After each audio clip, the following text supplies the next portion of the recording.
కంది Ramachandra Reddy weekend analysis. Telangana రాజకీయాలు మళ్ళీ వేడెక్కుతున్నాయి.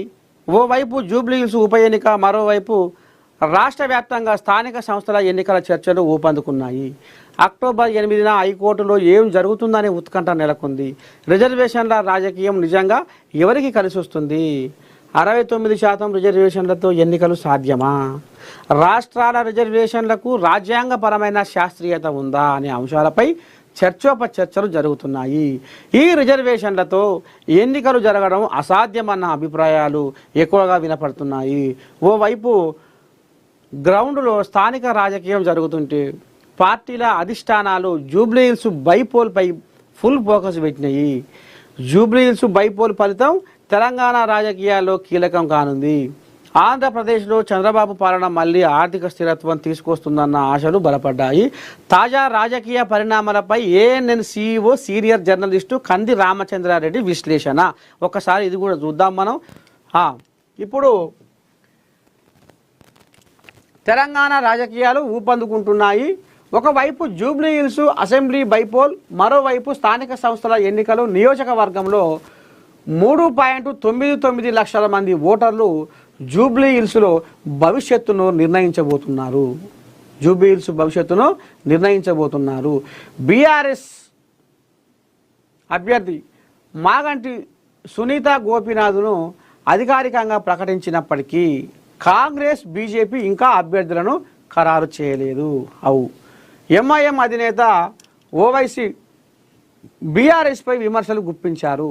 అక్టోబర్ 8న తెలంగాణ హైకోర్టులో బీసీలకు 42% కోటా పెంపకంపై విచారణ జరగనుంది.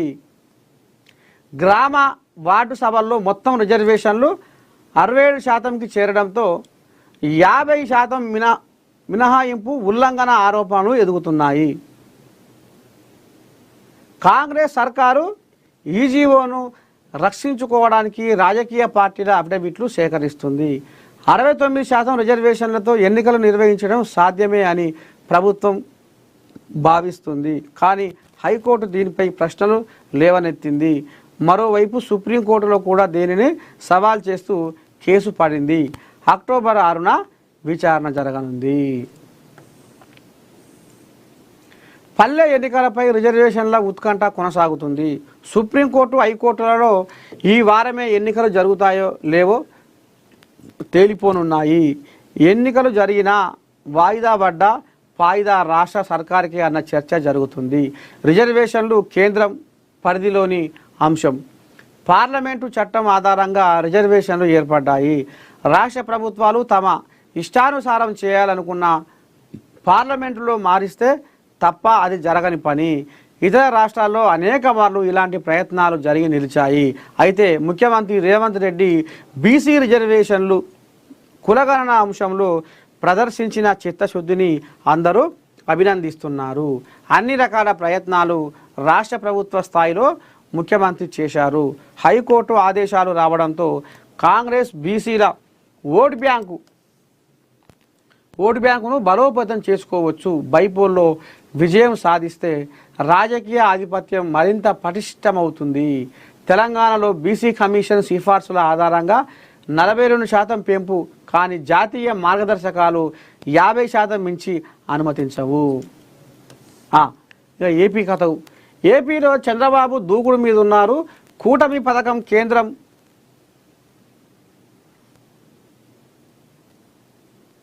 కూటమి ప్రభుత్వం కేంద్రం దన్నుతో ఆర్థికంగా కుదురుకునే ప్రయత్నాలు చేస్తుంది. ఏపీలో చంద్రబాబు పాలన ప్రజలను ఆకట్టుకుంటుంది. గత కొంతకాలంగా ఆర్థిక స్థితిపై ఆందోళన నెలకొనగా కేంద్రం నుండి రాబడుతున్న నిధులు, వస్తున్న పెట్టుబడులతో ఏపీ భవిష్యత్తుపై ఆశలు పెంచారు. పవర్ టారిఫ్ హైక్స్ ఆపేశారు.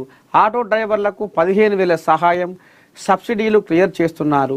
2047 కల్లా జిఎస్పి $2.4 ట్రిలియన్ లక్ష్యం వేశారు.